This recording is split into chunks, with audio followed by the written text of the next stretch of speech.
અંકલેશ્વરની ગડખોલ ગ્રામ પંચાયતની હદમાં અયપ્પા ટેમ્પલની સામે survey number 255/1 તુલસીપત્ર ગ્રીન્સના નામે રેસિડેન્શિયલ બાંધકામ થઈ રહ્યું છે, જેમાં પરવાનગી વિરુદ્ધનું બાંધકામ થઈ રહ્યું છે. ચોંકાવનારી બાબત તો એ છે કે ચાલી રહેલ આ બાંધકામમાં માર્જિન છોડવાની જગ્યામાં પણ બિલ્ડર દ્વારા બાંધકામ કરાઈ રહ્યું છે.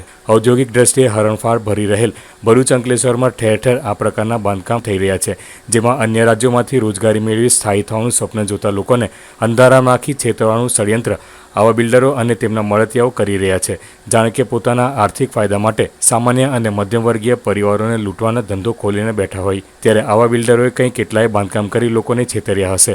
જો કે હાલ બોર્ડા દ્વારા ઘણી ખરી જગ્યાએ પગલાં પણ ભરવામાં આવી રહ્યા છે અને કેટલાક બાંધકામ તોડી પણ પાડવામાં આવ્યા છે, જેમાં હાલમાં ભરૂચ અંકલેશ્વર રોડ પર હોટલ રિવેરા ગ્રીન્સને સીલ કરવામાં આવી છે. અન્ય એક કિસ્સામાં જોઈએ તો અંકલેશ્વરના સુરવાડી વિસ્તારમાં માધવાનંદ કોઓપરેટિવ હાઉસિંગ સોસાયટીમાં પરવાનગી વિરુદ્ધનું બાંધકામ થયું હતું, જેમાં સૂચિત નકશામાં દર્શાવ્યા મુજબનું જરૂરી માર્જિન છોડવામાં આવ્યું ન હતું. જેમાં એક અરજદારની અરજીના પગલે 7 વર્ષ બાદ બોર્ડા દ્વારા પગલાં ભરવામાં આવ્યા છે અને બિનઅધિકૃત બાંધકામ દૂર કરવાનો હુકમ કરવામાં આવ્યો છે.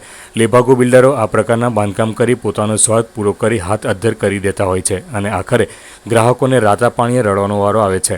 આ જ પ્રકારનું એક બાંધકામ અંકલેશ્વરના ગડખોલ ગ્રામ પંચાયત વિસ્તારની હદમાં અયપ્પા ટેમ્પલની સામે જતા માર્ગ પર સર્વે નંબર 255/1 તુલસીપત્ર ગ્રીન્સના નામે થઈ રહ્યું છે, જેમાં બિલ્ડર દ્વારા બોર્ડા કચેરી દ્વારા આપવામાં આવેલી પરવાનગી વિરુદ્ધનું બાંધકામ થઈ રહ્યું છે.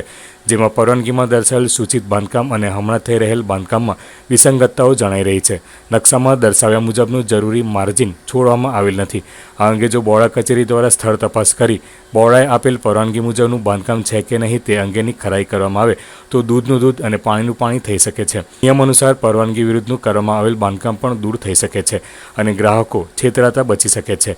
અત્રે ઉલ્લેખનીય છે કે જો બોર્ડા દ્વારા આ અંગે પગલાં ભરવામાં આવે તો આવા બિલ્ડર અને તેના મળતિયાઓની શાન ઠેકાણે આવી શકે છે અને આવા કૃત્યો કરતા અન્યો માટે પણ આ કિસ્સો ચેતવણીરૂપ બની શકે છે. જોવું રહ્યું કે આ અંગે બોર્ડા ક્યારે અને કેવા પગલાં ભરે છે.